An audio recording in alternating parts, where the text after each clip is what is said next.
നമസ്കാരം. KSRTC driver യദുവിൻ്റെ ജോലി നഷ്ടപ്പെട്ടിട്ട് 2 മാസം തികയാൻ പോവുകയാണ്. ഈ 2 മാസമായി ഒരു ദിവസക്കൂലിക്കാരൻ 715 രൂപ മാത്രം ശമ്പളമുള്ള യദു എന്ന ചെറുപ്പക്കാരനും അവൻ്റെ കുടുംബവും കടം വാങ്ങി ഏകദേശമൊക്കെ കഴിഞ്ഞു എന്നാണ് അറിയാൻ കഴിയുന്നത്. ഒരു പരിധിയുണ്ട് സ്ഥാപനങ്ങളിൽ നിന്ന് കടം വാങ്ങാനും അതുപോലെ പുറത്തുനിന്ന് കടം വാങ്ങാനും ഒക്കെ. അദ്ദേഹത്തിൻ്റെ പിതാവിൻ്റെ വരുമാനം എന്നത് തയ്യൽ മെഷീൻ റിപ്പയർ ചെയ്യുന്ന ചെറിയ വരുമാനമാണ്. അത് ഒരു ദിവസം ഒരു തയ്യൽ മെഷീൻ റിപ്പയർ ചെയ്താൽ പരമാവധി ഒരു 50 അല്ലെങ്കിൽ ഒരു 100 അത് കിട്ടും. 1000 രൂപ വരുമാനമുള്ള ഒരു വ്യക്തിക്ക് ഇന്ന് ജീവിക്കാൻ കഴിയുന്നില്ല. 1 കിലോ തക്കാളിയുടെ വില ഇന്ന് 100 രൂപയാണ്. 50 രൂപ ദിവസ വരുമാനമുള്ള ഒരു വീട്ടിൽ 1 കിലോ തക്കാളിക്ക് 100 രൂപയാണെന്നുണ്ടെങ്കിൽ ഒരു കിലോ അരിക്ക് മിനിമം 35-40 രൂപയാണെന്നുണ്ടെങ്കിൽ എങ്ങനെ അവൻ ജീവിക്കും?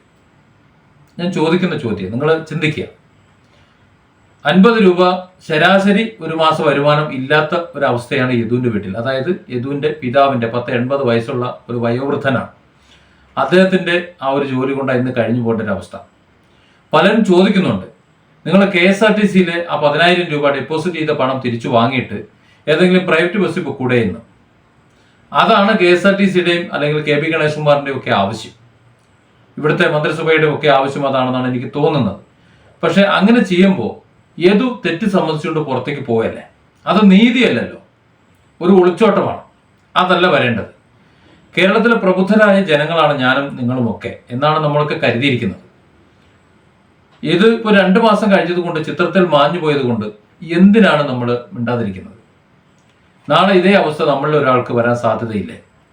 അങ്ങനെയാണെങ്കിൽ എൻ്റെ വീഡിയോ കാണുന്ന നിങ്ങൾ മിനിമം ഒരു പിക്ചറെങ്കിലും ഉണ്ടാക്കി ഒന്ന് സ്പ്രെഡ് ചെയ്യണം. ഈ ഒരു വാർത്ത ജനങ്ങളിൽ നിന്ന് മാഞ്ഞു പോയിട്ടില്ല എന്ന് മന്ത്രി KB ഗണേഷ് കുമാറിനെ ഒന്ന് അറിയിക്കണം. അദ്ദേഹത്തിന് ഓർമ്മ വേണം യദു എന്താണ് തെറ്റ് ചെയ്തത്. യദുവിൻ്റെ പേരിൽ KSRTC സംബന്ധിച്ചിട്ട് ഒരു പരാതി എവിടെയുമില്ല. പരാതി ആകെയുള്ളത് മേയറുടെ പരാതിയാണുള്ളത്. ആ പരാതിയുടെ സ്ഥിതി എല്ലാവർക്കും അറിയാം. അതുപോലെ കുറ്റപത്രം സമർപ്പിച്ചിട്ടില്ല, കുറ്റം തെളിയിക്കപ്പെട്ടിട്ടില്ല. പിന്നെ KSRTCന്റെ വിജിലൻസ് ഈ കേസിൽ, അതായത് മേയർ കൊടുത്തിട്ടുള്ള കേസിൽ, KSRTC സംബന്ധിച്ചുള്ള കേസിൽ പ്രഥമ ദൃഷ്ടിയ കുറ്റക്കാരനല്ല എന്ന റിപ്പോർട്ടും കൊടുത്തിട്ടുണ്ട്. അത് മന്ത്രി കണ്ടിട്ടുമുണ്ട്. ഒരു ദിവസക്കൂലിക്കാരനായതുകൊണ്ട് തന്നെ മറ്റു വരുമാനമൊന്നുമില്ല.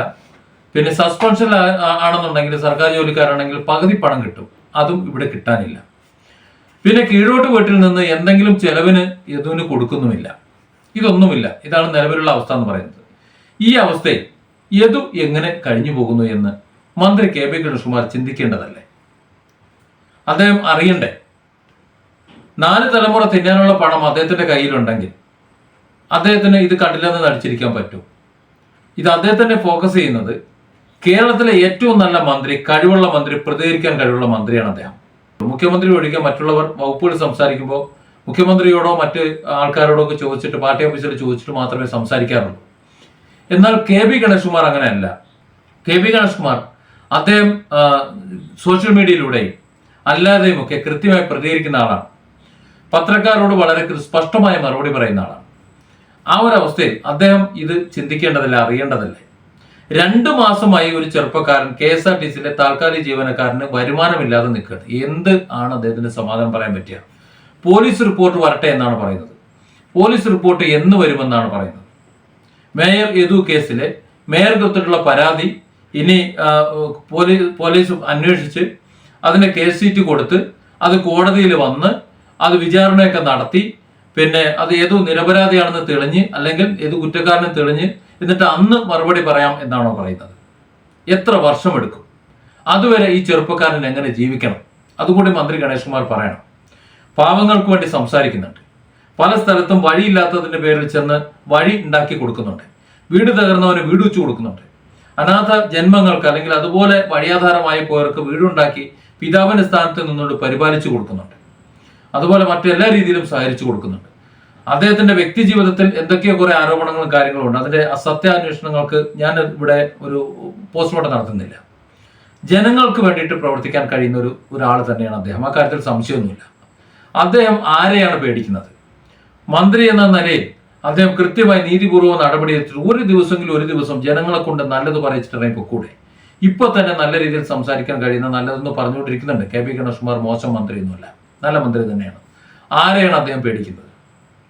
ഈ ഒരു ചെറുപ്പക്കാരനെ, യദു എന്ന് പറയുന്ന ചെറുപ്പക്കാരൻ കഴിഞ്ഞ 2 മാസമായിട്ട് വരുമാനമില്ലാതെ നിൽക്കുമ്പോൾ, അയാളുടെ വരുമാനത്തിൽ ആ കുടുംബം പോകുമ്പോൾ, ദിവസം 50 രൂപ പോലും വരുമാനമില്ലാതെ ആ കുടുംബം നട്ടം തിരിയുമ്പോൾ അവർ എന്ത് ചെയ്യണമെന്നാണ് പറയുന്നത്? ഇനി ഇവർ കൂട്ടത്തോടെ ആത്മഹത്യ ചെയ്യണം. ഒരു ചെറിയൊരു കുട്ടിയുണ്ട് യദുവിന്, അമ്മയില്ലാത്തൊരു കുട്ടിയാണ്. അവിടെ 3 മുതിർന്നവരും ഈ കുട്ടിയും അടക്കം 4 പേരുണ്ട്. ഈ 4 പേർ എങ്ങനെ കഴിയുന്നു എന്നാണ് കെ പി ഗണേഷ്കുമാർ ചിന്തിക്കുന്നത്. എങ്ങനെ കഴിയണമെന്നാണ് അദ്ദേഹം ആഗ്രഹിക്കുന്നത്. അതുകൊണ്ട് ഈ വീഡിയോയോ അല്ലെങ്കിൽ ഇത് സംബന്ധിച്ച കാര്യങ്ങളോ കേരള കോൺഗ്രസിന്റെ ആരെങ്കിലും കാണുന്നുണ്ടെങ്കിൽ അദ്ദേഹത്തോടൊന്ന് പറയണം. കുറ്റം തെളിയിക്കപ്പെടുന്നത് വരെ ഒരാളും കുറ്റക്കാരനല്ല എന്നാണ് നമ്മുടെ കോടതിയുടെ ന്യായം എന്ന് പറയുന്നത്. അപ്പോൾ ആ ന്യായം അംഗീകരിച്ചുകൊണ്ട് പ്രാഥമികമായി വിജിലൻസിന്റെ അന്വേഷണം അദ്ദേഹം കുറ്റക്കാരനല്ല എന്നുള്ളതാണെന്ന് മനസ്സിലാക്കിക്കൊണ്ട് യദു 2 മാസമായിട്ട് മാറി നിൽക്കുകയാണ്. മാറി നിൽക്കുന്നത് കൊണ്ട് അദ്ദേഹത്തിന് ബുദ്ധിമുട്ട്, പ്രയാസമുണ്ട്. അപ്പോൾ കുറ്റക്കാരനാണെന്ന് തെളിയുന്നത് വരെ അദ്ദേഹം ജോലി ചെയ്യട്ടെ. കുറ്റക്കാരനാണെന്ന് തെളിഞ്ഞാൽ അദ്ദേഹത്തെ ജോലിയിൽ നിന്ന് മാറ്റി നിർത്താം എന്ന് തീരുമാനമെടുക്കണം. അദ്ദേഹത്തിന് മറ്റു വരുമാന മാർഗങ്ങളൊന്നുമില്ല എന്ന് മനസ്സിലാക്കിക്കൊണ്ട് മന്ത്രി ഈ കാലന്റെ സ്വഭാവം മാറ്റിയിട്ട് ഒരു മാലാഖന്റെ സ്വഭാവത്തിലേക്ക് ജസ്റ്റ് ഒന്ന് വരണം. ഇപ്പൊ കാലന്റെ സ്വഭാവമാണ്. കാരണം അവർ കുടുംബത്തോടു കൂടി ആത്മഹത്യ ചെയ്യാൻ വേണ്ടി മന്ത്രി പോലും കാത്തിരിക്കുന്നത് പോലെയാണ് എനിക്ക് ഫീൽ ചെയ്യുന്നത്. അങ്ങനെയാണ് എനിക്ക് തോന്നുന്നത്. ഇനി അതേ അവർക്ക് മാർഗമുള്ളൂ, അത് ചെയ്യണമെന്നാണ് പറയുന്നത്. ഇനി യദു എങ്ങനെ കഴിഞ്ഞു പോകണം എന്നാണ് കെ പി ഗണേഷ്കുമാർ ചിന്തിക്കുന്നത്. അവരെങ്ങനെ ഭക്ഷണം കഴിക്കണം, അതിനുള്ള മാർഗം എവിടെ നിന്നാണ് അദ്ദേഹം കരുതുന്നത്. അതുകൊണ്ട് തെറ്റ് തെളിയുന്നത് വരെ അദ്ദേഹം കുറ്റക്കാരനല്ല എന്ന് അദ്ദേഹം ബോധ്യപ്പെട്ടാൽ വീണ്ടും തുടർന്ന് പോകാം. അദ്ദേഹം കുറ്റക്കാരനാണെന്ന് വിധി വരികയാണെന്നുണ്ടെങ്കിൽ ആ നിമിഷം അയാളെ പുറത്താക്കാം. ആ ഒരു നിലപാടിലേക്ക് കെ പി ഗണേഷ്കുമാർ എത്തണം. നീതിയുടെ ഭാഗത്ത് നിൽക്കണം. മറ്റെല്ലാ ഭാഗത്തും ഇത് KSRTC ഡ്രൈവർമാർ അദ്ദേഹം ചെയ്തത് തെറ്റാണെന്ന് അദ്ദേഹത്തിന് ബോധ്യമുണ്ട്. അതുകൊണ്ടാണ് കഴിഞ്ഞ ദിവസം അദ്ദേഹം ലൈവില് കുറെ വീഡിയോകൾ ചെയ്തിട്ടത്. അദ്ദേഹം വളരെ വ്യക്തമായിട്ട് പറയുന്നുണ്ട്, KSRTC ഡ്രൈവറെ അടിക്കരുത്, ആക്രമിക്കരുത്, അവരെ വണ്ടി തടയരുത്, അങ്ങനെ എന്തെങ്കിലും ചെയ്തു കഴിഞ്ഞാൽ അതിൽ മോശമാണ് കാര്യങ്ങൾ സാരോപദേശം നൽകുന്നുണ്ട്. അതുപോലെ തിരിച്ചും എന്തെങ്കിലും പരാതി ഉണ്ടെന്നുണ്ടെങ്കിൽ നിങ്ങൾ ഇന്ന നമ്പറിൽ അയച്ചാൽ മതി, അതിന്റെ MD കാര്യങ്ങളും അതിന്റെ CEO കാര്യങ്ങളൊക്കെ മറുപടി എടുത്തോളൂ, അതിന്റെ ചെയർമാനൊക്കെ കാര്യം എടുത്തോളൂ, ഡയറക്ടറൊക്കെ കാര്യം എടുത്തോളൂ, നിങ്ങൾ പറയുന്നുണ്ട്. അതിനൊരു ഡിപ്പാർട്ട്മെന്റ് ഉണ്ട്, അവർ തീരുമാനം എടുത്തോളൂ എന്ന് പറയുന്നുണ്ട്. ഈ യദുവിന്റെ കാര്യത്തിൽ എന്താ അത് വരാത്തത്? യദു ഓടിച്ചിരുന്ന വണ്ടി തടഞ്ഞത് ഒരു ശരിയായ നടപടിയല്ല എന്ന് ഗണേഷ്കുമാറിന് മനസ്സിലായിട്ടുണ്ട്. അതുകൊണ്ടാണ് അത് വീണ്ടും വീണ്ടും എടുത്തെടുത്ത് പറഞ്ഞത്. ഞാൻ പറയുന്നത് നിങ്ങൾ തെറ്റ് തിരുത്തണം. സ്വതന്ത്രമായി മറ്റുള്ള മന്ത്രിമാരുടെ മറുപടിക്ക് കാത്തു നിൽക്കാതെ, പാർട്ടിയോട് ചോദിക്കാതെ, മുഖ്യമന്ത്രിയോട് ചോദിക്കാതെ സ്വന്തമായിട്ട് അഭിപ്രായം പറയുന്ന കേരളത്തിലെ ഏക മന്ത്രിയാണ് കെ പി ഗണേഷ്കുമാർ. അങ്ങനെയുള്ള ഏക മന്ത്രിയായിട്ടുള്ള കെ പി ഗണേഷ്കുമാർ യദുവിന്റെ കാര്യത്തിൽ എന്തുകൊണ്ടാണ് തീരുമാനമെടുക്കാത്തത്? മോശമാണ്, വളരെ മോശമാണ്. കാരണം ഒരു സാധാരണ ചെറുപ്പക്കാരനാണ്. ആ ചെറുപ്പക്കാരനും ജീവിച്ചു പോകണം. ആ ജീവിച്ചു പോകാനുള്ള ഒരു അവകാശം, ആ അവകാശം നിഷേധിക്കരുത്. അതല്ല എന്നുണ്ടെങ്കിൽ ഗണേഷ്കുമാർ മറ്റൊരു തീരുമാനമെടുക്കണം. ഇപ്പൊ തൽക്കാലത്തേക്ക് യദുവിനെ ജോലിയിൽ നിന്ന് പിരിച്ചുവിടുക, താൽക്കാലികമായി പിരിച്ചുവിടുക. അയാൾ വേറെ ഏതെങ്കിലും പണി ചെയ്യട്ടെ. വേറെ പണി ചെയ്തതിന് ശേഷം പിന്നെ അദ്ദേഹം കുറ്റക്കാരനല്ല എന്നുണ്ടെങ്കിൽ വന്നു കഴിഞ്ഞാൽ ജോലി തിരിച്ചു കൊടുക്കാം. ആ രീതിയിൽ ഒരു തീരുമാനം കെ പി ഗണേഷ്കുമാർ എടുത്താൽ മതി. അങ്ങനെയാണെങ്കിൽ അയാൾ ഏതെങ്കിലും പ്രൈവറ്റ് ബസ്സിലോ മറ്റെവിടെയെങ്കിലും പോയി വണ്ടി ഓടിച്ച് വേറെ ഏതെങ്കിലും ജോലി ചെയ്ത് അയാൾ ജീവിച്ചോ. വാഹനം ഒരുപാടുണ്ട്, KSRTC മാത്രമല്ല, അത് ജീവിച്ചോളും. പക്ഷെ ഇപ്പോൾ അദ്ദേഹം KSRTCയുടെ ജീവനക്കാരനാണ്. KSRTCയുടെ ജീവനക്കാരനായതുകൊണ്ട് തന്നെ അദ്ദേഹത്തിന് KSRTCയുടെ വരുമാനം മാത്രമേ പറ്റൂ. KSRTC ജീവനക്കാരനായിരിക്കെ മറ്റ് ബസ്സുകൾ ഓടിക്കാൻ പറ്റൂല, പ്രൈവറ്റ് ബസ് പോയി ഓടിക്കാൻ പറ്റൂല. അപ്പോൾ പ്രൈവറ്റ് ബസ് ഓടിക്കണമെങ്കിൽ ഒന്നിൽ KSRTCന്റെ പണി അദ്ദേഹം ഉപേക്ഷിക്കണം, അല്ലെങ്കിൽ KSRTCന്റെ അനുമതി കൊടുക്കണം. ഇതിനൊക്കെ കഴിവുള്ള മന്ത്രി ഒരു സ്പെഷ്യൽ ഓർഡർ ഇടുക. യദുവിന്റെ ഈ പ്രത്യേക സാഹചര്യത്തിൽ അദ്ദേഹത്തിന്റെ വീട് പട്ടിണിയാകുന്നത് കൊണ്ട് അദ്ദേഹം കുറ്റവാളി അല്ല എന്ന് തിരിച്ചറിയുന്നത് വരെ അദ്ദേഹത്തിന് മറ്റൊരു തൊഴിൽ ചെയ്യാവുന്നതാണ്. ആ ഒരു റിപ്പോർട്ട് വന്നു കഴിഞ്ഞാൽ അദ്ദേഹത്തിന് ജോലിയിൽ തിരികെ പ്രവേശിക്കാവുന്നതാണ് എന്ന് ഒരു ഉത്തരവും കിട്ടും. അങ്ങനെ ഇടാൻ പറ്റുമെങ്കിൽ. എനിക്കറിയില്ല അങ്ങനെ ഇടാൻ പറ്റും എന്നുള്ളത്. ഞാൻ അങ്ങനെ വലിയ അറിവൊന്നുള്ള ആളല്ല. അപ്പൊ ഗണേഷ്കുമാറിന് ഒരു പക്ഷേ അറിവും കാര്യങ്ങളും ഉള്ളതുകൊണ്ട് പറ്റുന്നുണ്ടെങ്കിൽ അങ്ങനെ ഒന്നിട്ട് അയാളൊന്ന് അരി വാങ്ങി തിന്ന് ജീവിക്കട്ടെ, പട്ടിണി കിടക്കാതിരിക്കട്ടെ. എവിടെയെങ്കിലും പോയി അദ്ദേഹം എന്തെങ്കിലും പണിയെടുത്തോളൂ, വേറെ ഏതെങ്കിലും വണ്ടി കാര്യങ്ങളൊക്കെ ഓടിച്ചയാൾ അരി വാങ്ങി തിന്നോളൂ. അപ്പൊ ഈ കേസും കാര്യങ്ങളും തീരുമ്പോൾ അദ്ദേഹത്തിന് KSRTCയിൽ നിങ്ങൾ പഴയതുപോലെ എടുത്താൽ മതി. ഏതായാലും ഒരു വിധി വരുമല്ലോ എന്നെങ്കിലും ഒക്കെ. അതല്ലാതെ ഈ കേസ് തീർന്ന് വിധി വന്നതിന് ശേഷം അദ്ദേഹത്തെ അന്ന് നമുക്ക് തീരുമാനിക്കാമെന്ന് പറഞ്ഞാൽ അതുവരെ അദ്ദേഹത്തിന് ജീവിക്കണം. ആ ജീവിക്കാനുള്ള വകുപ്പ് ഉണ്ടാക്കി കൊടുക്കണം. 6-7 വയസ്സുള്ള ഒരു മകനുണ്ട്.